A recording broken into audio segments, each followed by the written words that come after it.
एक बार पुनः स्वागत करते हैं आपके अपने YouTube चैनल ज्ञान संगम पर। तो आज का हमारा टॉपिक बहुत ही महत्वपूर्ण जियोग्राफी का टॉपिक है, जिसमें से हम भारत की प्रमुख नदियों के बारे में चर्चा करेंगे।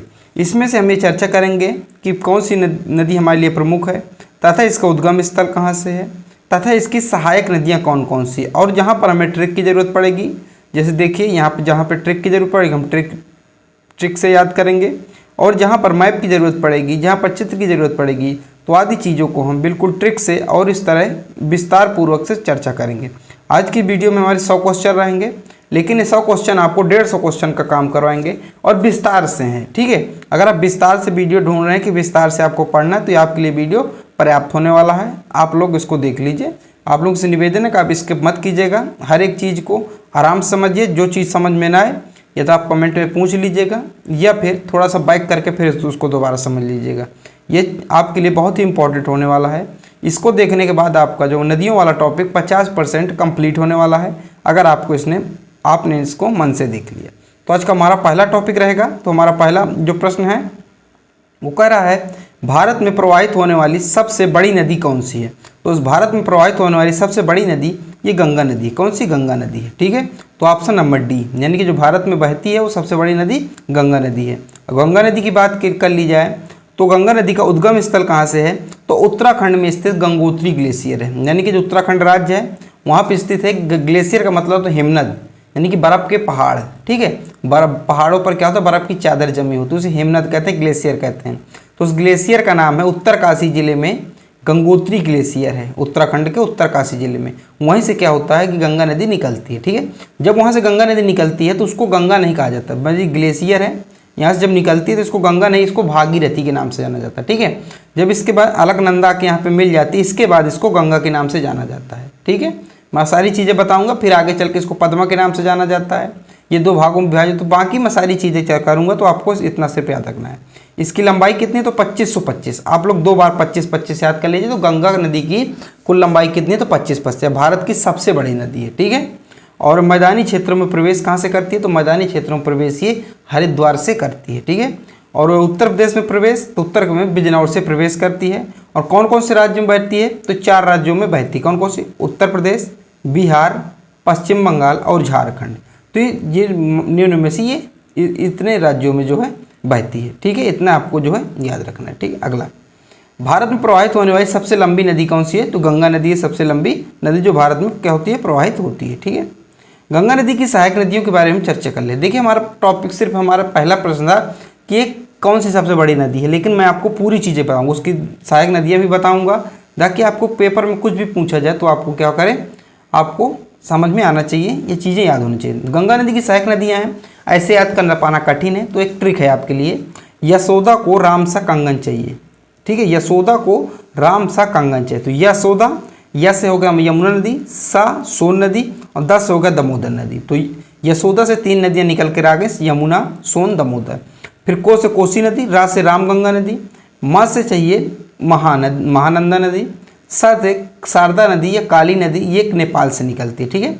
और का से करनाली नदी, गन से चाहिए कंगन, गन से होता है गंडक नदी।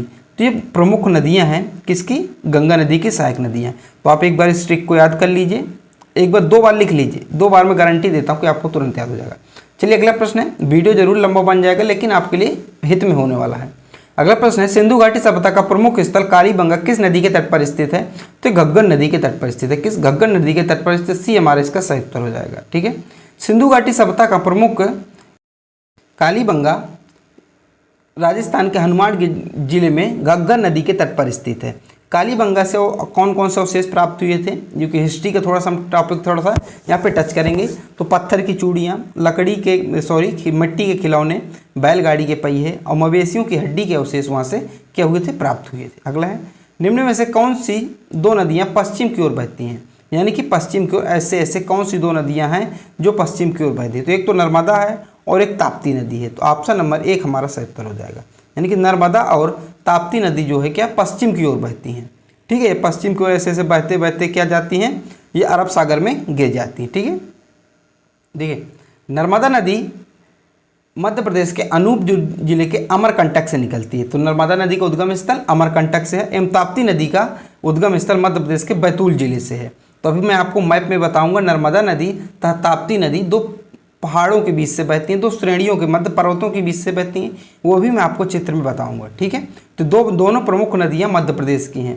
तो जो नर्मदा नदी है अमरकंटक से निकलती है, और ताप्ती नदी है ये बैतूल के मुल्ताई जिले से निकलती है। ठीक है, अब पश्चिम की ओर बहने वाली नदियाँ कौन कौन सी है? पश्चिम की ओर बहने वाली नदियाँ एक बार उसको देख लीजिए। तो इसकी ट्रिक है, नाश्ते में घी लो, यानी कि जब नाश्ता ब्रेकफास्ट कर तो उसमें घी लो।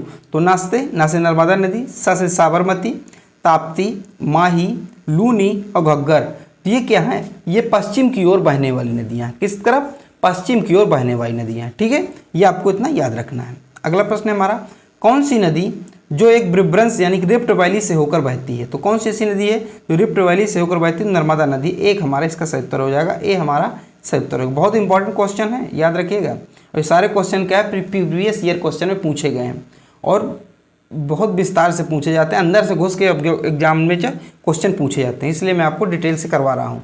अगला प्रश्न, निम्न में से किस नदी को एक विनाशक नदी कहा जाता है? तो किस नदी को एक विनाशक नदी कहा जाता है? तो कोसी नदी को एक विनाशक नदी कहा जाता है, सी हमारे इसका सही उत्तर हो जाएगा। ठीक है, बिहार का शोक भी कोसी नदी को कहा जाता है। अगला है, निम्न में से कौन सी नदी यानी कि ज्वारंद मुख नहीं बनाती? ज्वारंद मुख जो कौन सी नदी नहीं बनाती ये आपसे पूछ रहा है, तो इसका सही उत्तर होगा महानदी, ये नहीं बनाती, डी हमारा इसका सही उत्तर हो जाएगा। अगला प्रश्न है, निम्न में से कौन सी नदी डेल्टा नहीं बनाती? तो कौन सी नदी है जो डेल्टा का निर्माण नहीं करती है? तो इसका सही उत्तर होगा हमारा ऑप्शन नंबर डी, ताप्ती नदी जो है डेल्टा नहीं बनाती है। ठीक है, तो डी हमारा इसका सही उत्तर हो जाएगा। डेल्टा किसे कहा जाता है? तो देखिए, ऐसे भूभाग को कहा जाता है जो नदियों द्वारा लाए गए अवशोधनों के संचय से निर्मित होता है। देखिए ये क्या है? ये ऐसे से नदी बह रही नीला नीला, और ये जो ऊपर का भाग है डेल्टा कहलाता है। तो क्या नीचे नीचे नदी चली जाती है और ये मिट्टी वाला भाग क्या ऊपर ऐसे उठ जाता है। ठीक है, तो डेल्टा कहलाता है। अगला, क्षिप्रा नदी निम्न में से किसकी सहायक नदी है? तो जो क्षिप्रा नदी है ये चंबल की सहायक नदी। किसकी? चंबल की सहायक नदी, तो बी हमारा इसका सही उत्तर हो जाएगा। अगला प्रश्न हमारा, क्षिप्रा के बारे में कुछ महत्वपूर्ण बातें। तो क्षिप्रा नदी को मालवा की गंगा भी कहा जाता है। तो आप लोग याद रखें, मालवा की गंगा किस नदी को कहा जाता है? क्षिप्रा नदी को कहा जाता है। ठीक है, यह भारत की पवित्र नदियों में से एक है। उज्जैन जो है इसी नदी के किनारे स्थित है। ठीक है, उद्गम स्थल की बात करें तो मध्य प्रदेश के इंदौर जिले को जनापाव पहाड़ी से ये निकलती है। ठीक है, अगला है, पंजाब के निर्माण में सबसे महत्वपूर्ण नदी कौन सी है? तो सबसे महत्वपूर्ण नदी कौन सी इसमें से पंजाब का निर्माण हुआ? तो सिंधु की नदी है। सिंधु नदी इसका सही उत्तर हो जाएगा, ऑप्शन नंबर हमारा ए इसका सही उत्तर होगा। और जो सिंधु नदी के बारे में बात करते हैं तो सिंधु नदी है ये भारत के एक तिब्बत यानी कि चीन में एक जगह पड़ती है, सिंघी खमचा, या आप अगर ऐसे बात करें मानसरोवर झील के नीचे ग्लेशियर है बगल से ही, वहाँ से सिंधु नदी भारत में यानी कि बहती है। और भारत में ये लद्दाख में एक जगह है दमचौक, वहाँ से भारत में प्रवेश करती है। इतना आपको याद रखना है। लंबाई की बात करें तो 2880 कुल लंबाई है। अब भारत में इसकी लंबाई की बात करें तो 1114 किलोमीटर की भारत में कुल लंबाई है। ठीक है, अगला है, गंगा नदी को बांग्लादेश में किस नाम से जाना जाता है? तो गंगा नदी को जो बांग्लादेश में ये पद्मा के नाम से जाना जाता है। किसमें? पद्मा के नाम से जाना जाता है। अब मैं आपको इसकी स्टोरी पीछे की बता दूं। एक यहाँ पे बांध बनता है जिसको कहते हैं फरक्का, एक स्थान है फरक्का बैराज। तो यहाँ से गंगा नदी दो भागों में विभाजित हो जाती है। तो एक चली जाती है बांग्लादेश, एक चली जाती है कोलकाता, एक शाखा। तो बांग्लादेश में पद्मा कहा जाता है, जो कोलकाता जो शाखा चली जाती है, जिसकी जलधारा चली जाती है, उसे हुगली के नाम से जाना जाता है। तो ये आपको याद रखना है। ठीक है, देखिए यही बातें हैं। यहाँ पे लिखा है, पश्चिम बंगाल के फरक्का नामक स्थान से गंगा नदी दो भागों में विभाजित हो जाती है। ठीक है, यहाँ से दो भागों में विभाजित हो जाती है, जिसके जो कोलकाता चली तो हुगली नदी, और जो बांग्लादेश चली जाती है उसे पद्मा नदी के नाम से जाना जाता है। अगला प्रश्न, बांग्लादेश में पद्मा और यमुना जलधाराएं मिलकर किस मुख्य नदी का निर्माण करती हैं? तो किस मुख्य नदी का?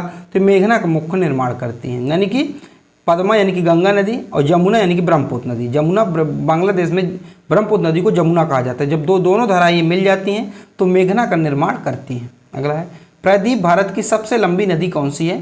तो प्रायद्वीप भारत की सबसे लंबी नदी पूछ रहा है तो गोदावरी नदी है। कौन सी? गोदावरी नदी जो है प्रायद्वीप भारत की सबसे लंबी नदी है। अब प्रायद्वीप भारत का मतलब क्या है? देखिए, मैं आपको पता होगा प्रायद्वीप किसे कहते हैं, लेकिन जिनको नहीं पता मैं आपको बता दूं, प्रायद्वीप ऐसे भाग को कहते हैं जो जल से तीनों ओर से घिरा, तो जल के तीनों ओर से उसे प्रायद्वीप कहा जाता है। तो ये वाला जो पार्ट है भारत का, ये क्या? प्रायद्वीप कहलाएगा। तो यही जो प्रायद्वीप है इसके भारत की सबसे लंबी नदी आपसे पूछ रहा है, जो मैंने आपको गोदावरी बताया। गोदावरी नदी जो है प्रायद्वीप भारत की सबसे लंबी नदी है। अगर इसके उद्गम की बात करें तो इसका उद्गम जो है त्र्यंबकेश्वर महाराष्ट्र के नासिक जिले से होता है।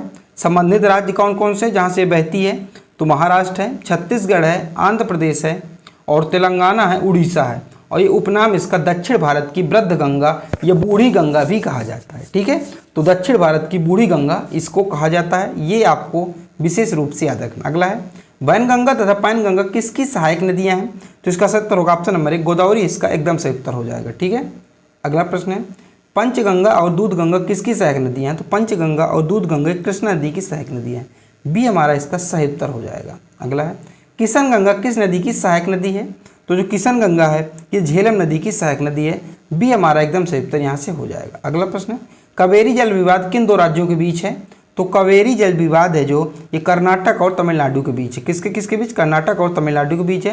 तो हमारा सही उत्तर क्या हो जाएगा, इसका सही उत्तर होगा सी। अब देखिए सॉरी इसका सही उत्तर क्या होगा, इसका सही उत्तर होगा हमारा डी, कर्नाटक और तमिलनाडु। तो डी हमारा इसका सही उत्तर हो जाएगा। ठीक है, अगला प्रश्न सिंधु जल समझौता कब हुआ था, ये मैं आपको क्वेश्चन थोड़ा डिटेल में पढ़ाऊंगा। ठीक है, सिंधु जल समझौता कब हुआ था, तो सिंधु जल समझौता 1960 में हुआ था। कब, 1960 में हुआ था। बहुत पूछा जाता है, आप लोग याद रखिएगा। ये हुआ क्या था, देखिए कुछ नदियां हैं जो भारत से होकर पाकिस्तान जाती हैं। ठीक है, उनमें से कुछ एक बवाल मचा था तो पाकिस्तान कहता था कि भारत जो है पानी का ज़्यादा उपयोग करता, हमारी तरफ पानी उन नदियों का नहीं आ पाता। तो विश्व बैंक द्वारा 19 सितंबर 1960 में सिंधु जल समझौता करवाया गया था। ठीक है, भारत और पाकिस्तान के बीच। इस समझौते के समय प्रधानमंत्री जवाहरलाल नेहरू थे और पाकिस्तान की तरफ से कौन थे, मोहम्मद आयूब खान थे। इन दोनों ने हस्ताक्षर किया था और विश्व बैंक ने इसमें क्या मध्यस्थता कराई थी। इसमें जो सिंधु नदी प्रणाली से 20% जो पानी भारत और 80% पानी जो पाकिस्तान को दिया जाएगा। अब कौन कौन सी चीज़ें देखिए, सिंधु जल समझौते के तहत 6 नदियों का जल का बंटवारा किया। कौन कौन सी 6 नदी हैं, तो सिंधु, झेलम और चिनाब, ये 3 नदियां हैं। इनका 80% पानी पाकिस्तान उपयोग करेगा और उनमें से 20% पानी भारत उपयोग करेगा।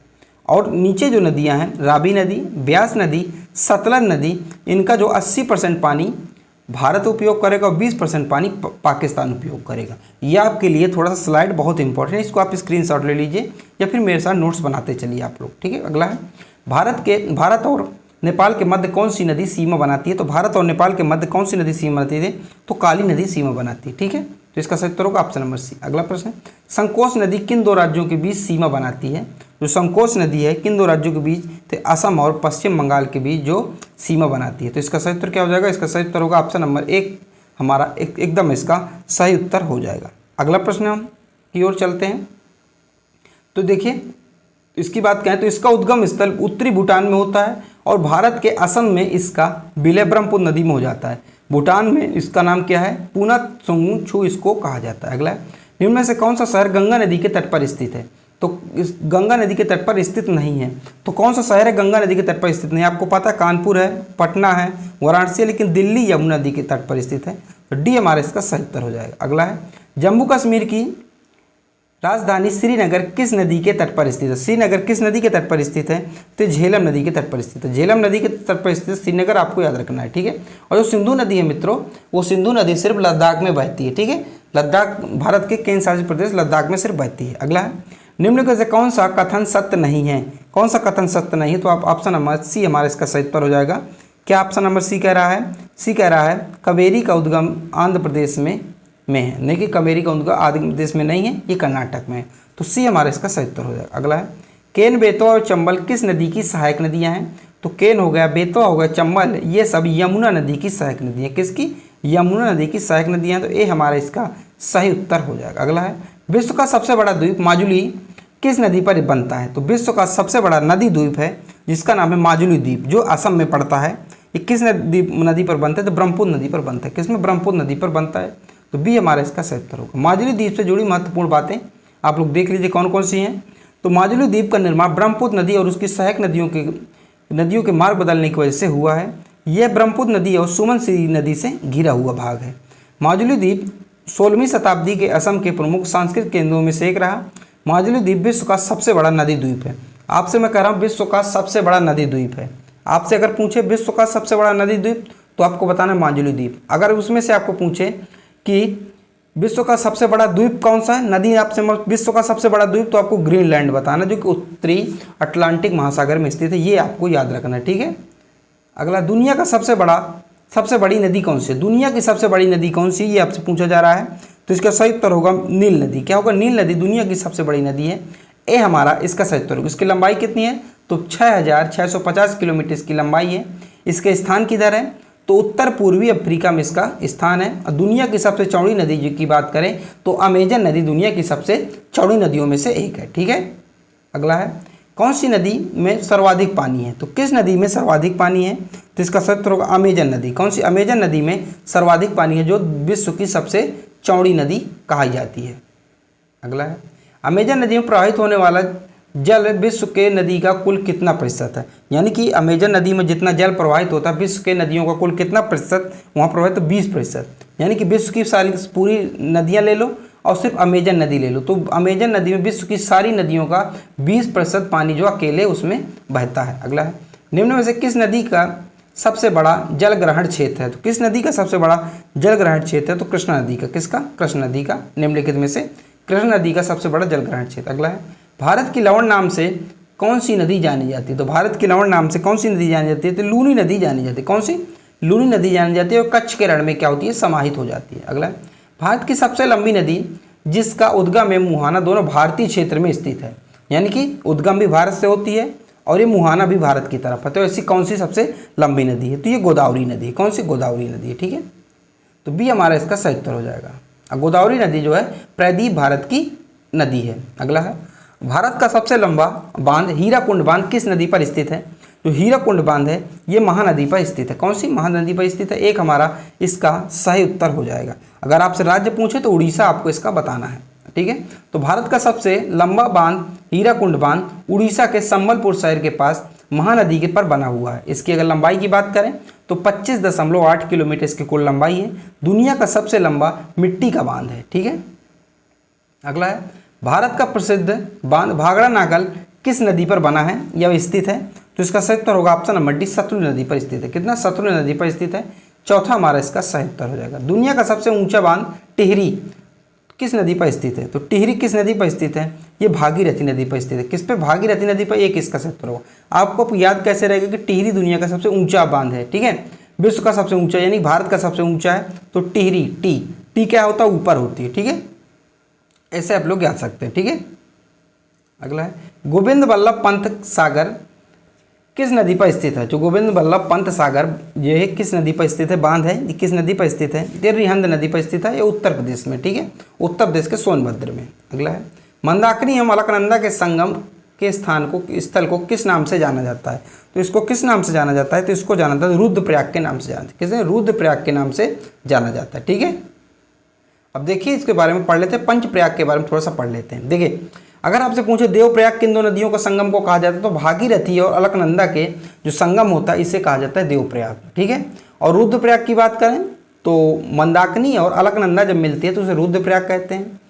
और कर्णप्रयाग की बात करें तो पिंडार और अलकनंदा जब मिलती है तो उसे कर्णप्रयाग के नाम से जाना जाता है। विष्णुप्रयाग की बात करें तो धौली गंगा और अलकनंदा जब मिलते हैं तो उसे विष्णुप्रयाग के नाम से जाना जाता है। तो ये आपके लिए इंपॉर्टेंट रहने वाला है। अगला है, निम्न में से कौन सी नदी तिब्बत में नेपाल चीन सीमा से निकलती है और हाजीपुर बिहार के पास गंगा में शामिल हो जाती है? तो इनमें से कौन सी नदी है ऐसा करती है? तो इसका सही उत्तर होगा ऑप्शन नंबर सी, गंडक नदी इसका सही उत्तर हो जाएगा, ठीक है।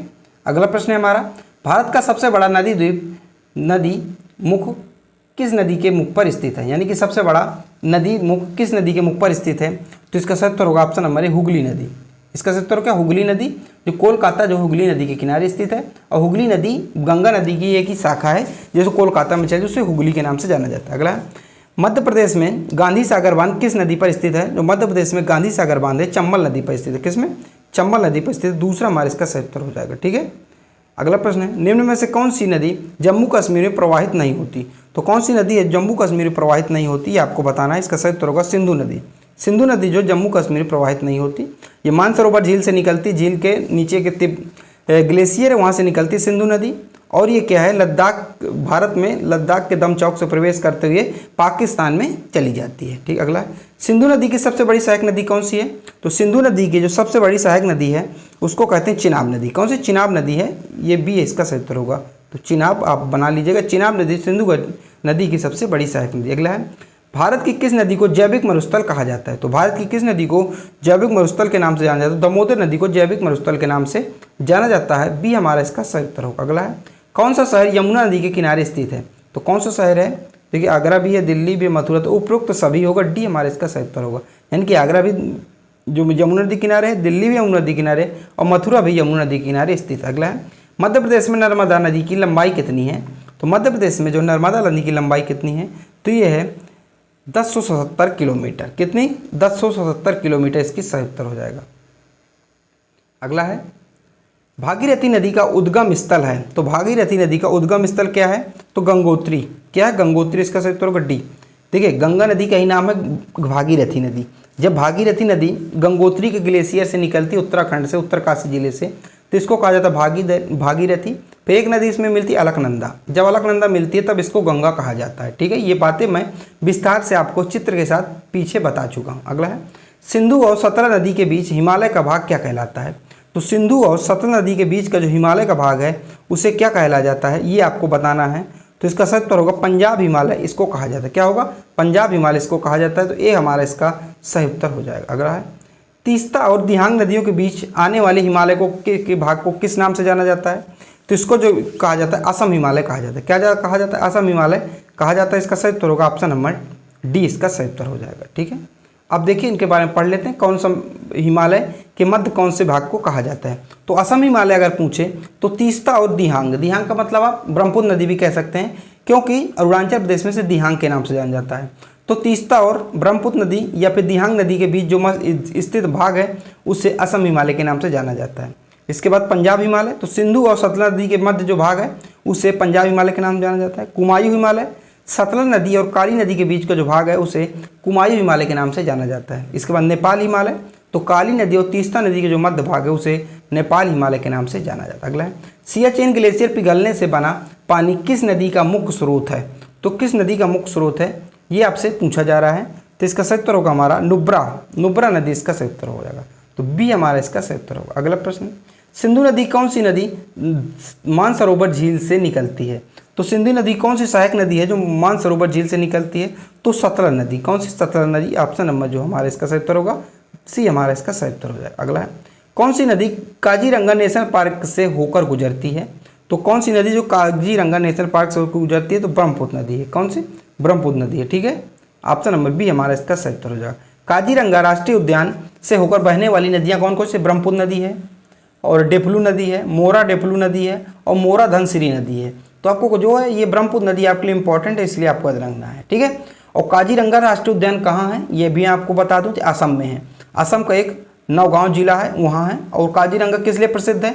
तो यहाँ एक सींग के गैड़े पाए जाते हैं, तो इसलिए काजीरंगा जो है प्रसिद्ध है। ठीक है, आप देख रहे होंगे एक सींग वाले गैड़े यहाँ पाए जाते हैं। ठीक है, अगला है, निम्न में से किस दर्रे के माध्यम से सतलज नदी तिब्बत से भारत में प्रवेश करती है? तो कौन सा दर्रा है जिसके माध्यम से जो सतलज नदी है भारत में प्रवेश करती है, जो कि तिब्बत में इसका उद्गम है? और ये भारत में कहाँ से प्रवेश करती है? तो ये भारत में सिपकिला दर्रे से प्रवेश करती है। ये सिपकिला दर्रा कहाँ है?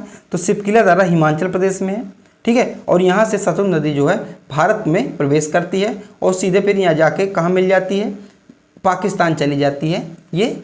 ठीक है, सिंधु नदी से मिलकर। ठीक है, अगला है, अगर सतलज नदी की बात करें तो इसका पुराना नाम आप देख लीजिए। सतलज नदी का जो पुराना पौराणिक नाम है इस सतुद्री के नाम से जाना जाता है। सतलज नदी के ऊपर कुछ महत्वपूर्ण बांध भी बने हैं, जैसे भागड़ा नागल बांध और करकच्चम वाकटू जल विद्युत संयंत्र और नापता झाकड़ी बांध। इसमें से आपको भागड़ा नागल बांध एकदम याद रखना है। ठीक है, और सतलज नदी सिपकिला दर्रे से होकर भारत में प्रवेश करती है। यह हिमाचल प्रदेश, भारत और तिब्बत राज्य में किन्नौर जिले में स्थित है। यह आपको याद रखना। अगला है, नर्मदा एवं ताप्ती नदियों के मध्य सी कौन सी पहाड़ी स्थित है? तो कह रहे नर्मदा और ताप्ती नदियों के मध्य कौन सी पहाड़ी स्थित है? तो ये स्थित है सतपुड़ा पहाड़ी। कौन स्थित है? सतपुड़ा पहाड़ी स्थित है। बी हमारे इसका सही उत्तर हो जाएगा। चलिए हम इसको थोड़ा सा पढ़ ही लेते हैं। आप थोड़ा सा याद ध्यान दीजिए मेरी बात। देखिए ये है एमपी में, कहाँ है? जो विंध्याचल पर्वत है मध्य प्रदेश में है। ठीक है, और सतपुड़ा पर्वत भी कहाँ है? मध्य प्रदेश में है।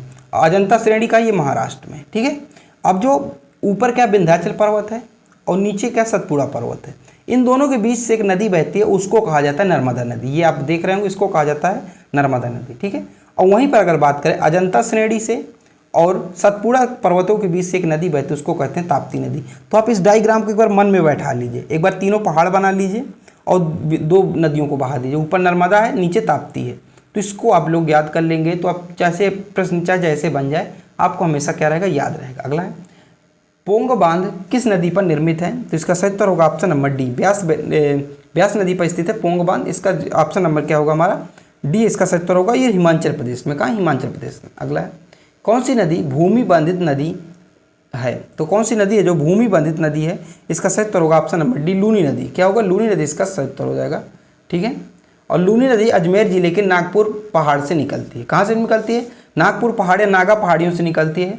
और लूनी नदी को जो मरुस्थल की गंगा भी कहा जाता है। ये आपके लिए इंपॉर्टेंट है कि किस नदी को मरुस्थल की गंगा कहा जाता है। तो ये लूनी नदी को मरुस्थल की गंगा कहा जाता है, क्योंकि मेन रूप से क्या मरुस्थल वाले एरियो में बहती है और वहाँ पे काफ़ी इसके सिंचाई ऊंचाई से होता है, इसलिए उसको गंगा का दर्जा दिया गया। अगला सिंधु नदी का उद्गम किस स्थान से होता है? तो सिंधु नदी का उद्गम है ये चीन तिब्बत से होता है। ठीक है, चीन तिब्बत से होता है। ये एक मानसरोवर झील है, वहीं के उसी के पास से इसका होता है। ठीक है, ये अगर मान करें तो मानसरोवर झील है, यहीं से सिंधु नदी निकलती है। और ऐसे ऐसे ये सिंधु नदी, ये यहाँ का क्षेत्र है दमचौक लद्दाख का, यहाँ से प्रवेश करते हुए से पाकिस्तान के होते हुए अरब सागर की खाड़ी में जाके गिर जाती है। अगला सिंधु नदी किस स्थान से भारत में प्रवेश करती है? तो सिंधु नदी जो दमचौक लद्दाख से भारत में प्रवेश करती है, ये मैं आपको बता चुका हूँ। अगला सिंधु नदी कुल लंबाई कितनी है, ये आपसे पूछ रहा है। तो 2880 किलोमीटर। कितनी है? 2880 किलोमीटर इसकी लंबाई है। अगर भारत में पूछे कितनी बहती है, तो भारत में बहती है 1114 यानी 1114 किलोमीटर। अगला है सिंधु नदी भारत के किस एकमात्र राज्य केंद्र शासित प्रदेश में बहती है? तो ये बहती है किसमें? सिर्फ मात्र लद्दाख में बहती है और फिर ये पाकिस्तान में चली जाती है। अगला है लेह शहर यानी लद्दाख किस नदी के तट पर बसा हुआ है यानी किनारे है? तो इसका सही उत्तर होगा, इसका सही सिंधु नदी के किनारे है, क्योंकि यहाँ पर सिर्फ एक नदी मुख्य रूप से बहती है, उसका नाम है सिंधु नदी। अगला है सिंधु नदी भारत में बहने के बाद किस स्थान पर पाकिस्तान में प्रवेश करती है? तो उस स्थान को क्या कहा जाता है? उसको स्थान को कहा जाता है दर्दिस्तान। क्या कहा जाता है? दर्दिस्तान से पाकिस्तान में प्रवेश करती है। ठीक है, अगला है निम्न में से कौन सी नदी सिंधु नदी की सहायक नदी नहीं है? तो कौन सी नदी है जो सिंधु नदी की सहायक नदी नहीं है? देखिए रावी है, रावी है, सतलज चिनाब है, लेकिन यमुना नदी गंगा नदी की सहायक नदी है, ना कि सिंधु नदी की। ठीक है, और सिंधु नदी की प्रमुख सहायक नदियाँ देख लीजिए, चेलम, ब्यास, सतलज, चिनाब, रावी, श्योक इसकी प्रमुख नदियाँ हैं। अगला है सिंधु नदी की सबसे बड़ी सहायक नदी कौन सी है? तो सिंधु नदी की सबसे बड़ी सहायक नदी चिनाब नदी है, डी इसका सही उत्तर हो जाएगा। और चिनाब नदी जो दो धाराओं से मिलकर बनी है, कौन कौन सी दो धाराएं हैं? ये पूछा जाता है कि चिनाब नदी का जो है, चिनाब नदी किन दो धाराओं से मिलकर बनी है, ये एग्जाम में पूछा जाता है। तो एक का नाम है चंद्रा, एक का नाम है भागा, ऐसे आप समझ लीजिए। ऐसे ये इसका नाम है चंद्रा और इसका नाम है भागा, ये दोनों एक जगह मिल जाती हैं, फिर ये दोनों नदियाँ क्या, दोनों धाराएं आपस में मिलकर चलती हैं, तो इसको चिनाब नदी कह दिया जाता है। ठीक है, अगला है निम्न में से किस नदी के नाम पर भारत का नाम इंडिया और हिंदुस्तान पड़ा? तो किस नदी के नाम पर भारत का नाम इंडिया और हिंदुस्तान पड़ा? तो सिंधु नदी के नाम पर पड़ा। ठीक है, सिंधु नदी को इंग्लिश में कहा था इंडस। तो अंग्रेज क्या थे? इंडस यानी कि जो उधर से आते थे, हमारे पुर्तगाली हो गए सब, तो इंडस कहते थे, धीरे धीरे इसको इंडिया कहने लगे। ठीक है, तो इस प्रकार इसी के नाम पर पड़ा। अगला है निम्न में से किन पर्वत श्रेणी के मध्य सिंधु नदी बहती है? तो किन पर्वत श्रेणियों के मध्य सिंधु नदी बहती है? तो इसका सही उत्तर क्या होगा? इसका सही उत्तर होगा ऑप्शन नंबर ए, लद्दाख और जास्कर श्रेणी। ठीक है, अगला है किस स्थान के निकट सिंधु नदी गहरे यानी कि गार्ज महाखंड का निर्माण करती है? तो किस स्थान? तो गिलगिट एक स्थान है, तो बी हमारा इसका सही उत्तर हो जाएगा। ठीक है, अगला है रावी नदी का उद्गम भारत के किस राज्य से होता है? तो रावी नदी का उद्गम भारत के किस राज्य से होता है? तो हिमाचल प्रदेश से होता है। किससे? हिमाचल प्रदेश से होता है। ठीक है, तो ऑप्शन नंबर डी हमारा इसका सही उत्तर हो जाएगा। ठीक है, अगला प्रश्न है रावी नदी के बारे में कुछ महत्वपूर्ण तथ्य कौन कौन से हैं? तो अगर इसके उद्गम की बात करें तो उसका उद्गम कहाँ से होता है? तो हिमाचल प्रदेश के पास कांगड़ा जिले में होता है। ठीक है, और धौलाधर पर्वत श्रेणी से इसका उद्गम होता है रावी नदी का। यह नदी लगभग 720 किलोमीटर लंबी और पाकिस्तान में प्रवेश करती है। रावी नदी का प्रवाह की बात करें तो जम्मू कश्मीर हो गया, पंजाब हो गया और फिर पाकिस्तान में चली जाती है। ठीक है, अगला है रावी नदी किन दो पर्वत श्रेणी के मध्य से होकर बहती है? जो रावी नदी है किन दो पर्वत श्रेणियों के मध्य से होकर बहती है? तो इसका सही उत्तर होगा पीर पंजाला और धौलाधर। तो धौलाधर इसका बी इसका सही उत्तर हो जाएगा। अगला है निम्न में से किस नदी को मध्य एशिया में मृत्यु की नदी के नाम से भी जाना जाता है? तो इसका सही उत्तर होगा ऑप्शन नंबर बी, श्योक नदी के नाम से जाना जाता है, क्योंकि इसकी ढलान और इसके तेज प्रभाव के कारण इसको मृत्यु की नदी भी कहा जाता है।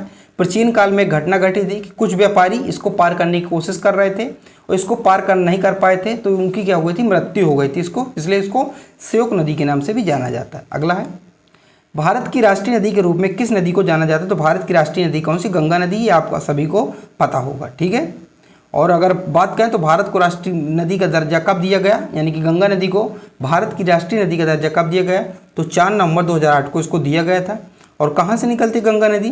तो गोमुख, उत्तराखंड के उत्तरकाशी जिले के गोमुख से निकलती है और बंगाल खाड़ी में गिर जाती है। इसकी लंबाई तो 2525 किलोमीटर इसकी कुल लंबाई है। ये उत्तराखंड, फिर उत्तर प्रदेश, बिहार, पश्चिम बंगाल ऐसे होते हुए चली जाती है। अगला है, बद्रीनाथ धाम किस नदी के किनारे स्थित है? जो बद्रीनाथ धाम है किस नदी के किनारे स्थित है? अलकनंदा नदी के किनारे स्थित है। सी हमारा इसका सही उत्तर हो जाएगा। विश्व प्रसिद्ध केदारनाथ धाम किस नदी के किनारे स्थित है? तो विश्व प्रसिद्ध केदारनाथ धाम है जो ये मंदाकिनी नदी के किनारे स्थित है। क्या मंदाकिनी नदी के किनारे स्थित है? बी हमारा इसका सही उत्तर हो जाएगा। अगला है, निम्न में से गंगा नदी भारत के किस राज्य में से नहीं गुजरती है? यानी कि गंगा नदी जो भारत किस राज्य में से नहीं गुजरती है, तो ये आपसे पूछा जा रहा है। तो गंगा नदी छत्तीसगढ़ से नहीं गुजरती। कहाँ से? छत्तीसगढ़ से नहीं गुजरती, बाकी उत्तराखंड से, उत्तर प्रदेश से गुजरती है, और बिहार, झारखंड, उत्तराखंड और ये हो गया आपका पश्चिम बंगाल, यहाँ से उतरती है, लेकिन ये छत्तीसगढ़ से नहीं गुजरती। तो डी हमारा इसका सही उत्तर हो जाएगा, ठीक है।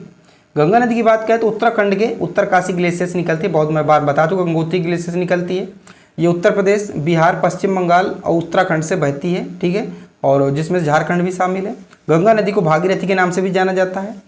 पहले भागीरथी इसका नाम रहता है, इसके बाद जब अलकनंदा इसमें जाकर मिलती है तो इसका नाम फिर गंगा पड़ता है, ठीक है। गंगा नदी की सहायक नदियों की बात करें तो रामगंगा, गोमती, घाघरा, गंडक, कोसी और महानंदा शामिल है।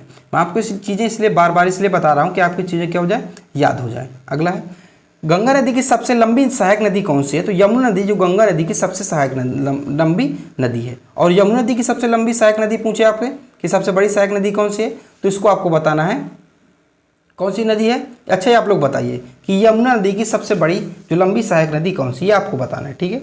यमुना नदी के बारे में कुछ महत्वपूर्ण तथ्य है। इसका उद्गम स्थल तो वही उत्तराखंड की यमुनोत्री ग्लेशियर से होता है।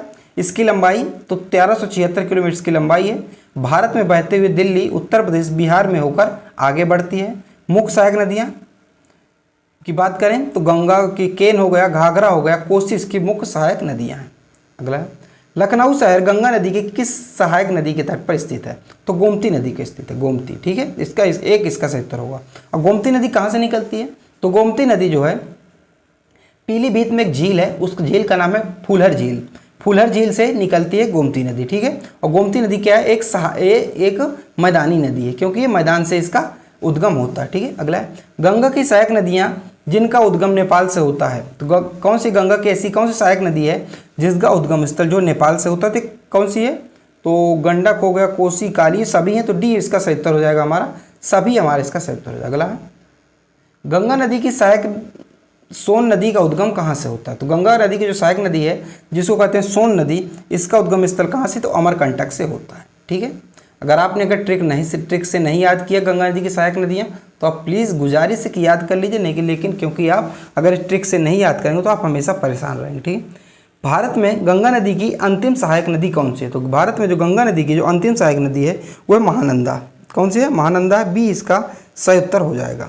अगला प्रश्न है, फरक्का बैराज बांध से गंगा नदी किन दो जल धाराओं में बढ़ जाती है? तो जो फरक्का नामक स्थान है ये किन दो जल धाराओं में बढ़ जाती है? तो ये हुगली और पद्मा में बढ़ जाती है, तो डी है इसका हमारा सही उत्तर हो जाएगा, ठीक है। यहाँ पे फरक्का बांध है, यहाँ से क्या होता है, गंगा नदी दो जलाओं में बढ़ जाती है। एक को हम कह देते हैं पद्मा और एक को कह देते हैं हुगली। तो हुगली है कोलकाता की तरफ चली जाती है शाखा, और ये पद्मा जो बांग्लादेश की तरफ जाती है, इसलिए कहते हैं कि बांग्लादेश में गंगा नदी को पद्मा के नाम से जाना जाता है। और वही शाखा जब दूसरी शाखा जो हमारी, तो दूसरी शाखा चली जाती है कोलकाता की तरफ, इसलिए कहते हैं कि कोलकाता जो हुगली नदी के किनारे स्थित है। ये सब सारी चीज़ें आपको याद रखनी चाहिए।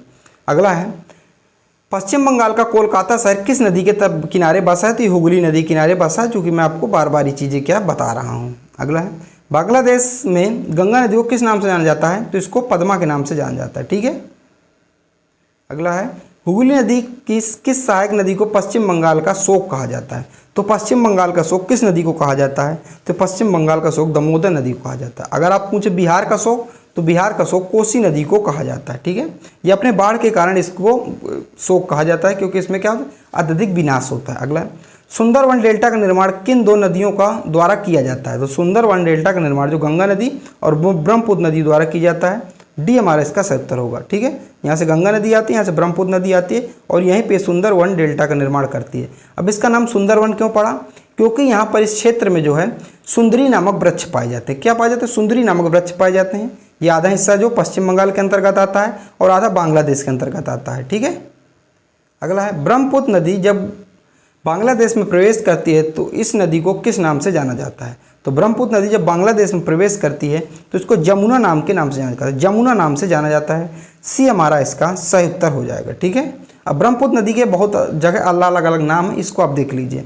अगर ये चीन में, जब ये चीन से निकलती है ब्रह्मपुत्र नदी, ठीक है, आपको पता है मानसरोवर झील है, मानसरोवर ऐसे ये निकल जाती है, ब्रह्मपुत्र नदी है और इधर जो चली जाती है सिंधु नदी कहलाती है। ठीक है, और इसी के नीचे से सतलुज नदी निकलती है। ठीक है, ये आपको विशेष रूप से याद रखना है। तो जो ब्रह्मपुत्र नदी है इसके अलग अलग स्थानों पर अलग अलग नाम है, क्योंकि इसका विस्तार बहुत ज़्यादा बहती है। 2880 किलोमीटर कुल बहती है इसकी भारत में कितना है? 1114 किलोमीटर भारत के क्षेत्र में बहती है।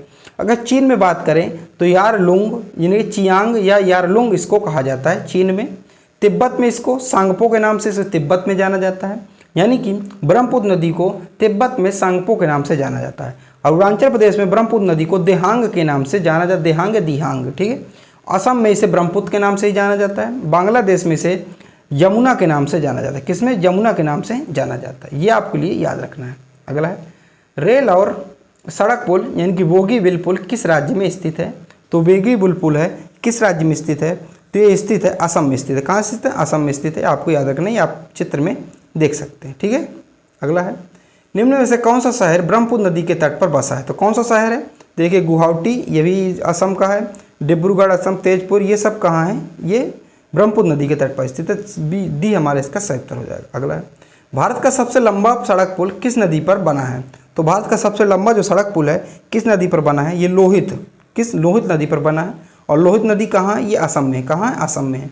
तो बी हमारा इसका सही उत्तर हो जाएगा। ठीक है, अगला प्रश्न है सिंधु नदी जल समझौते के अनुसार भारत सिंधु तंत्र का कितना प्रतिशत जल उपयोग करेगा? तो 20%। ये पहले मैं आपको पूरी चीज़ें बता चुका हूँ कि 6 हुआ था। ये देखिए, ये मैं फिर बता रहा हूँ। कब हुआ था सिंधु जल समझौता? तो 19 सितंबर 1960 को हुआ था। उस समय भारत के प्रधानमंत्री थे पंडित जवाहरलाल नेहरू, और जो पाकिस्तान की तरफ से आए थे समझौता करवाने, उनके राष्ट्रपति का नाम था मार्शल मोहम्मद आयूब खान थे। और विश्व बैंक ने इसकी क्या थी? मध्यस्थता कराई थी। और सिंधु नदी प्रणाली से 20% पानी पाकिस्तान, 20% भारत और 80% पानी पाकिस्तान उपयोग करेगा। अगर आपको ये चीज़ समझ में नहीं आ रही है तो आप थोड़ा सा पहले का वीडियो देख लीजिए। पहले का वीडियो का मतलब है आप थोड़ा सा 50 क्वेश्चन के अंदर, यानी कि 30-35 नंबर पे एक क्वेश्चन है जिसमें मैं डिटेल से इसको बताया, आप उसको देख लीजिए। अगर आप शुरू से वीडियो देख रहे हैं तो आपको चीज़ें समझने में दिक्कत नहीं होगी। ठीक लग रहा है? पाकिस्तान द्वारा सिंधु जल समझौते के अनुसार सतलुज नदी, ब्यास और रावी नदी का कितना प्रतिशत पानी उपयोग करेगा? तो पाकिस्तान कितना प्रतिशत पानी उसका उपयोग करने वाला, ये आपसे पूछा जा रहा है।